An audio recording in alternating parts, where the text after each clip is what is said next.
So hello C H O aspirants. तर नुकतंच तुम्हाला जे माहीत होतं की सी एच ओ एक्झामवरती किंवा सी एच ओची रजिस्ट्रेशन प्रोसेस असेल किंवा फर्दर प्रोसेस असेल त्याच्यावरती सध्या कोर्टकडून स्टे आलेलं होतं, बरोबर. तर त्याच्याबद्दल आजच्या व्हिडिओमध्ये आपण एक रिसेंट न्यूज जी काय आहे ती आपण डिस्कस करणार आहोत, बरोबर.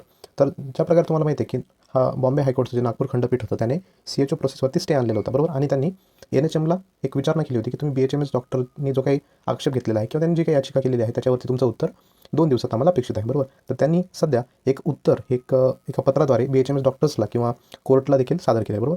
त्या उत्तरामध्ये त्यांनी काय म्हटलेलं आहे ते आपल्याला आजच्या व्हिडिओमध्ये बघायचं आहे. तर सर्वप्रथम त्यांनी हे पत्र कोणाला पाठवलं, प्रति होमिओपॅथिक डॉक्टरचे असोसिएशन असेल किंवा ज्यांनी याचिका केली होती त्या सर्वांना त्यांनी हे पत्र उद्देशून पाठवलं आहे, बरोबर.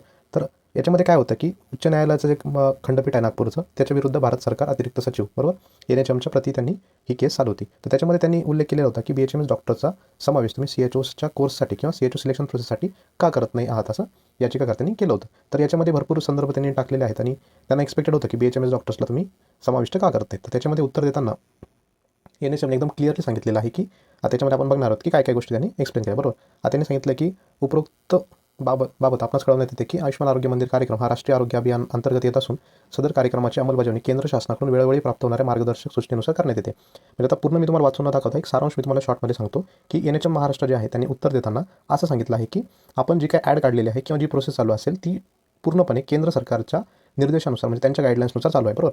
तर त्यांच्या गाईडलाईन्समध्ये ऑलरेडीच त्यांनी असं सांगितलं होतं की BHMS डॉक्टर्सला इन्क्लूड करण्यात येणार नाही, बरोबर. तर त्याचे संदर्भ त्यांनी कुठं सांगितले, 2020ला देखील विनंती केली होती केंद्र शासनाकडे, त्यांनी मार्गदर्शन मागवलं होतं.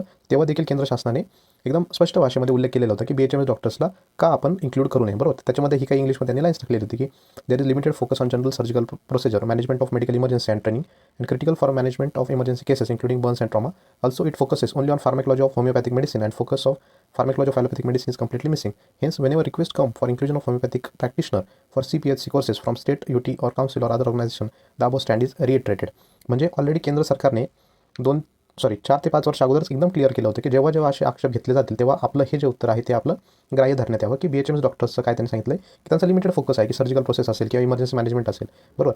त्याचप्रकारे त्यांचं जे काही फार्मॅकोलॉजी आहे that focuses on homeopathic medicine, बरोबर, आणि it less focuses on allopathic मेडिसिनची फार्मॅकोलॉजी. त्यामुळे त्यांनी क्लिअरली महाराष्ट्र शासनाने जे काय आहे ते क्लिअर उत्तरामध्ये काय मेन्शन केलं की आम्ही सध्या केंद्र सरकारच्या गाईडलाईन्सनुसार चालत आहोत.